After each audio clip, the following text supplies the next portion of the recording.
In a crucial phone call on Wednesday, U.S. President Joe Biden and Israeli Prime Minister Benjamin Netanyahu engaged in what the White House described as a direct and productive phone conversation. The discussion reportedly focused on a potential retaliatory Israeli strike against Iran. Both leaders reconnected after a period of silence. Prime Minister Netanyahu and President Biden spoke on the phone last night after a prolonged period without direct communication. The two leaders were expected to discuss Israel's military plans for a retaliatory strike against Iran following last week's missile attack. The Middle East remains tense, awaiting Israel's response to Iran's launch of 182 missiles aimed at military and civilian targets, which ultimately resulted in no casualties. The U.S. deemed the attack ineffective. Prime Minister Netanyahu delayed Defense Minister Yoav Gallant's visit to Washington until after a conversation between the two leaders took place. The conversation was reportedly productive. The two leaders had an opportunity to talk directly. Like I said, it was productive, it was direct. It lasted about 30 minutes. And this is on top of more than a dozen calls that the President and the Prime Minister have had since October 7th of last year. Meanwhile, diplomatic talks are reportedly underway between the United States, Arab states, and Iran to negotiate a ceasefire across all war zones in the Middle East. According to recent reports, these discussions aim to de-escalate the growing regional tensions. If reached, a potential ceasefire could mark a crucial step in reducing the escalating violence. But with Israel defending its borders on multiple fronts, such a move might not align with its immediate security interests. Israel's priority remains safeguarding its territory, and halting military action now could compromise its ability to confront threats effectively. The coming days or weeks will reveal whether diplomacy or defense takes precedence in the ongoing battle. IDF troops are continuing to advance against Hezbollah positions across South Lebanon. Several more Hezbollah commanders were killed in a targeted airstrike. The army announced the death of a reserve soldier in the fighting. More from ILTV's Steve Leibowitz. IDF forces from the 36th Division are destroying enemy positions in numerous villages near the border in Lebanon. So far, IDF forces have eliminated hundreds of terrorists, destroyed underground tunnels, operational infrastructure, and combat complexes where warehouses and weapons were located and destroyed.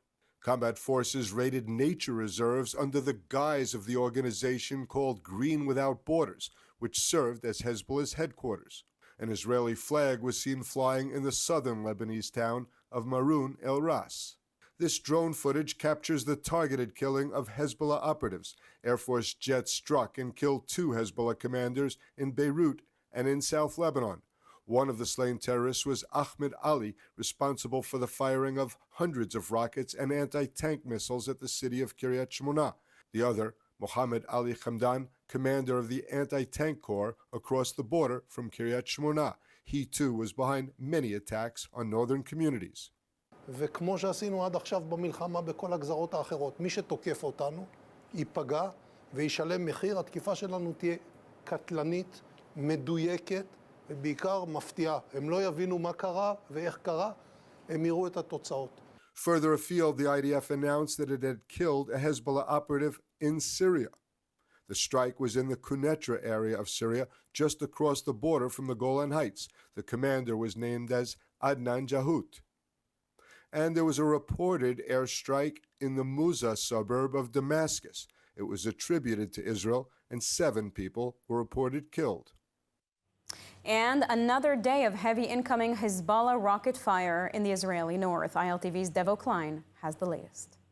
Sirens have been sounding in the upper and lower Galilee as at least 50 projectiles were identified crossing from Lebanon into Israeli territory, some of which were intercepted and several falling in the area.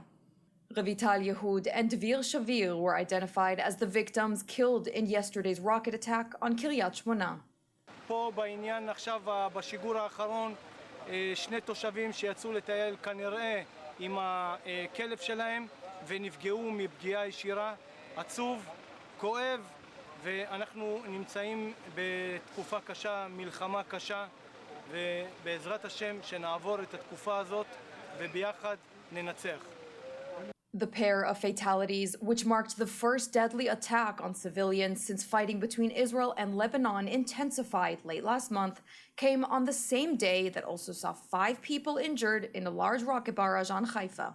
Haifa had been entirely untargeted until recent days. Now residents of Israel's third largest city are having to make adjustments. Serving in the 98, Ugda 98 it's called, the commando unit. And until 2 weeks ago, I was in the Gaza Strip, and now I'm on the north border. It's very worrying because in our house we don't have a new bomb shelter, let's call it. We took a basement, an old basement, and turned him to a bomb shelter. And I'm not here, usually I'm not here with my family. I'm in the north border and they're alone. Wildfires in the Biria forest near Tzfat continued to burn intensely after Hezbollah rockets struck the area. Firefighting crews are still working to contain the blaze. Air defense successfully shot down incoming drones targeting the city of Tzfat and Shlomi. The north of Israel is not expected to have a quiet Yom Kippur fast day that begins tomorrow evening. Gmar Chatima Tova, may they be sealed in the Book of Life. Moody's has downgraded Israel's credit rating, and reports reveal that Israeli high-tech companies are struggling to secure funding. The big question now is, can Israel's economy withstand more than a year of war? ILTV, in collaboration with Afeka Academic College of Engineering, is hosting a special free webinar on the state of the economy and the future of Israel's high-tech sector. Don't miss this crucial event. Scan the QR code on your screen to sign up for our October 21st event and discover what we believe could be Israel's secret weapon, something you might not expect. And joining me now is retired Brigadier General Dr. Amnon Sofrin, former head of intelligence directorate of the Mossad. Thank you for joining. Hello. What is your assessment of the current situation with Hezbollah in Lebanon? The Lebanese territory is very complicated and unexpected. If somebody thinks that Hezbollah is totally demolished and they can't fight anymore, it's a mistake. They have their own capabilities. They still fight at the southern part of Lebanon. They have the long-range missiles and the accurate missiles that are still stored somewhere at the Bekaa Valley, far away, and waiting to be used against Israel if and when decided. At the current situation, there are 2 things that are denying them from doing that. The first one is lack of leadership and lack of what we call, let's say, military leadership with experience, because everybody was killed. And second, Naim Qassem, who is now in charge after Nasrallah's death, is not somebody that will make decisions like that. He speaks about ceasefire. The Iranians do want kind of ceasefire because they don't want Hezbollah to be destroyed totally. And therefore, they still have capabilities, and I don't propose that we are going to ease the situation and think that everything is okay and it's done. On the other hand, we're going to stay for a while in Lebanon. I think it's months, because we didn't complete the mission yet. We have a long way to go in order to demolish all the infrastructure they built along the borderline that possesses threat to the people living in the northern part of Israel. So speaking of Lebanon, what do we know thus far about the IDF ground incursion that has begun? How successful has it been? What do we expect of this incursion, aside from the fact that you said it may take a very long time? The ground maneuver is quite successful because we arrive to the infrastructures. We find a lot of weapon systems that were prepared for advanced forces to get inside Israel and to launch attacks on the kibbutzim and all the northern part of Israel, to abduct people and to kill people, just like Nukhba people did with Hamas on October 7, 2023. So in this perspective, it's quite what we call quite successful. But we still have a long way to go. The fighting is harder than it was in Gaza, because they're fighting, they're more trained, more equipped, they have more capabilities, and it's going to be a long fighting because we are getting into winter time. It's going to be more complicated. It will take more time, more patience. And I think that it will take some months until we can complete the mission of taking over part of the South Lebanese territory, to demolish everything and to be able to bring the people back home more safely than before. And we're still seeing Hezbollah rockets launched into Israel. Just yesterday, 2 Israelis were killed in Kiryat Shmona by such rockets. Where are they being launched from? What are these Hezbollah capabilities at the moment, without, like you say, the head of Hezbollah and the top commanders? Hezbollah has long-range missiles, they have accurate missiles. They're all stored somewhere in the depth of the Bekaa Valley, being some of them are hidden in underground tunnels. They are prepared for launching, but they have to decide whether they want to go the extra mile, because they understand that if they're going to do so, we're going to attack all the Lebanese territory, including the Bekaa Valley, and demolish everything we find out. Nor them and neither the Iranians do want that to happen, because the Iranians have the will to preserve Hezbollah's capabilities in order to be able to engage Israel if and when there is a direct engagement between Israel and Iran, namely attack on what we call the nuclear facilities in Iran. Retired Brigadier General Dr. Amnon Sofrin, thank you very much. Welcome. Israeli authorities have arrested 5 individuals linked to ISIS for allegedly plotting a car bombing at Tel Aviv's Israeli mall. The suspects, all Israeli residents of the city of Taipei, are accused of planning a terror attack in one of the city's most iconic locations. The arrests underscore ongoing security concerns related to extremist groups operating from within Israel, raising new alarms about internal radicalization. An indictment will be filed against the suspects in accordance with the findings of this investigation. Israel is engaged in a multi-front war. The IDF launched a new ground operation in northern Gaza, and commandos took out a terror cell during a shootout in Nablus. More from ILTV's Steve Leibowitz. Day 370 of the war in Gaza, the IDF is focusing in Jabalia in northern Gaza in order to prevent a return of Hamas operatives to the area. Heavy fighting has been reported, and IDF tanks and troops are conducting a new ground operation in the northern area. The army said it's killed 20 terrorists there over the past day. 1 IDF soldier was killed during the fighting. Civilians in Jabalia and nearby Bet Hanun and Bet Lahia have been told by the army to evacuate to the south. The operation was launched after intelligence indicated that Hamas was trying to rebuild its operational capabilities in the region. Intense anti-terror operations are continuing in Judea and Samaria. IDF commandos killed a terrorist commander and 4 other gunmen on a street in Nablus. In a daytime shootout, Issam al-Sajjaj, head of the Al-Aqsa Martyrs Brigade, was killed. Security officials say he was actively planning attacks in the city. Special forces were in the city carrying out anti-terror activities when they confronted the gunman who posed a threat. The other gunmen were known to authorities and had been involved in previous terror activities against Israel. Canadian opposition leader Pierre Poilievre has staked out a pro-Israel platform. This as we're about a year away from federal elections in Canada, with Poilievre overwhelmingly ahead in the polls over Prime Minister Justin Trudeau. Poilievre, favored to be Canada's next Prime Minister, is now publicly calling for Israel to do the world a favor and attack Iran's nuclear facilities. Let's hear. I think the idea of allowing a genocidal, theocratic, unstable dictatorship that is desperate to avoid being overthrown by its own people to develop nuclear weapons is about the most dangerous and irresponsible thing that the world could ever allow.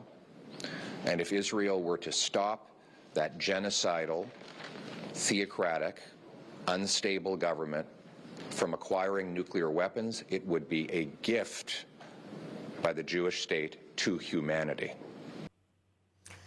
Israel is preparing for Yom Kippur amid heightened security concerns and recent terror attacks. A man gravely wounded in yesterday's terror attack in Hadera succumbed to his wounds and died.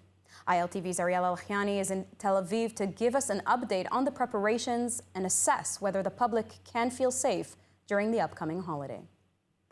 Thousands of police officers, along with border police, volunteers and reinforcements, will be deployed throughout Yom Kippur with focus on holy sites and crowded areas, especially in Jerusalem.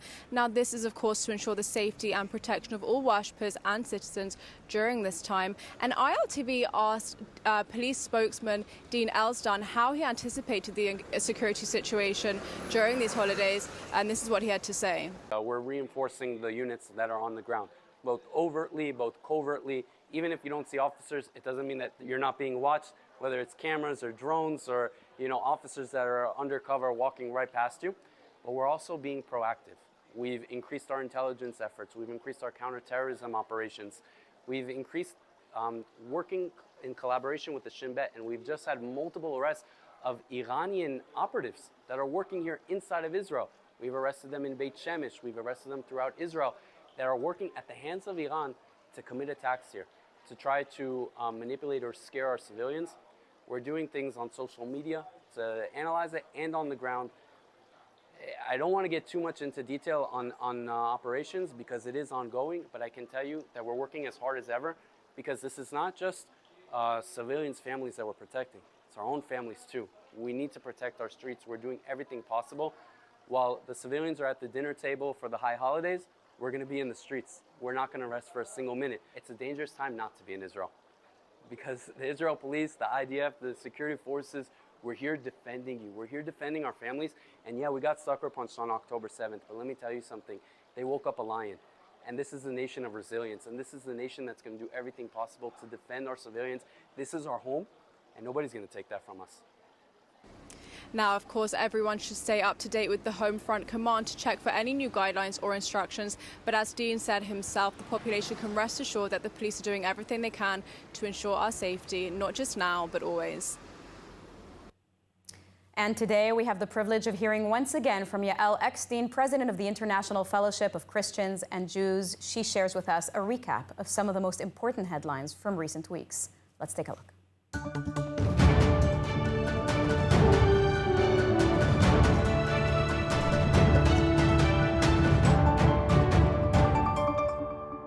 Shalom, my friends. I'm Yael Eckstein, and here are two things that you should know about Israel this week. Number one, this week we're commemorating the October 7th attacks, the worst terror attack since the Holocaust on the Jewish people.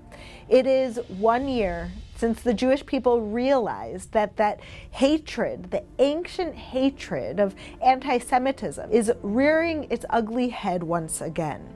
It's been a year since the people of Israel realized that we are surrounded by enemies who want to destroy us, and that they have been building up the capabilities to try to do so. It's been a year since the people of Israel has realized who our real friends are. As community by community, more have fallen to the anti-Semitism. We've seen how millions of Christians around the world have not turned their backs on us, have not forsaken us. In this year since October 7th, the Jewish people have realized who our friends are.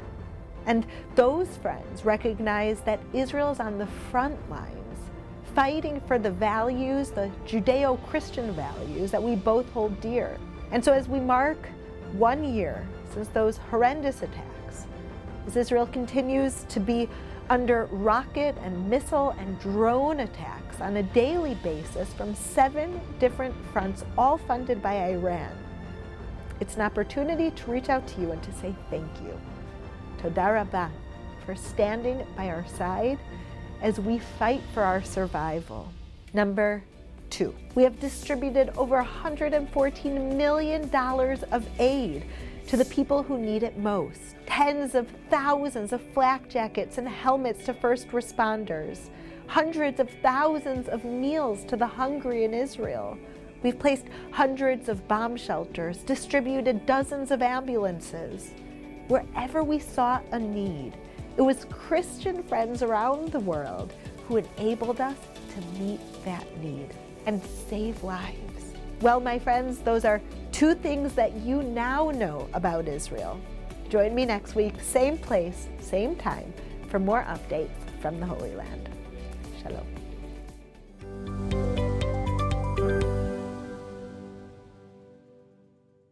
And now it's time for our Hebrew word of the week. Each week, along with eTeacher, we learn a new Hebrew word and relate it to the Bible, current affairs, and our everyday lives. For more info on the Rosen School of Hebrew, please scan the QR code on your screen. But in the meantime, let's hear this week's word of the week. Welcome to Hebrew Word of the Week. I'm Ariella, and in this segment, together with eTeacher, we explore the beauty and depth of the Hebrew language. We'll learn a new Hebrew word or phrase and see how it's used in the Bible, current events, and everyday life. Today's Hebrew word is Geulah, which means redemption. In Hebrew, redemption is the process of being saved or delivered from sin, suffering, or captivity. Geulah is a word that carries deep spiritual meaning in Hebrew. It represents the idea of being freed from hardship and restored to a state of peace and wholeness.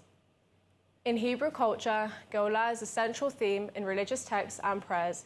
It reflects the hope for divine intervention and the ultimate restoration of humanity. Here are some examples of how the word Geulah is used in a sentence. HaGeulah tavo bazman hanachon. Redemption will come at the right time. HaGeulah hi chelek me'ha'emunah shelanu. Redemption is part of our faith. So if you're interested in learning more about the Hebrew language, check out eTeacher. This online and live course is the most established Hebrew language instruction institution. You can learn with a time-proven method for every level or start from scratch. eTeacher offers dynamic online courses with live video lessons, weekly webinars, and ample support, allowing you to connect to a lively global community for an enriched learning experience. Scan the QR code or click the link below and visit the eTeacher website today to learn more. I hope you enjoyed learning about the Hebrew word Geulah. Please join us next week for another episode of Hebrew Word of the Week. In the meantime, I encourage you to explore the concept of Geulah in Hebrew culture and reflect on its significance in your own life. Feel free to share your thoughts and experiences with us in the comments below. Yom Kippur, the holiest day in the Jewish calendar, begins tomorrow evening, starting in Israel at 5:35 p.m. and ending the following evening at 6:47 p.m. It is a time of reflection, atonement, and prayer. This year, however, the Day of Atonement holds special significance as Israel reflects on a year filled with grief and violence, a year defined by the devastating October 7th massacre, the war against Hamas in Gaza, the ongoing conflict with Hezbollah in Lebanon, along with the heavy missile attacks launched towards Israel by Iran. As the nation pauses to fast and to reflect, there's a profound focus on mourning and on resilience in a deeply fractured time. It will undoubtedly be a day for deep reflection for the Jewish people, marked by a collective hope for peace and for healing. Sagot Winery, where passion meets tradition. Nestled in the heart of Binyamin, our vineyards yield exquisite wines crafted with generations of expertise. Let's take a look at the weather forecast. Partly cloudy skies are expected around most of the country tonight, with lows of around 17 degrees Celsius or 67 degrees Fahrenheit. Then tomorrow, we will see partly cloudy skies alongside warm weather, seeing highs of about 28 degrees Celsius or 83 degrees Fahrenheit. That's a wrap for today's news. For the latest updates from Israel on all your devices, be sure to follow our ILTV channels, subscribe to our newsletter, and explore our website, ILTV.tv. Stay informed with the latest news straight from the heart of Israel. I'm Sivan Raviv. Be well, be safe, Gemar Chatima Tova, and thank you so much for watching.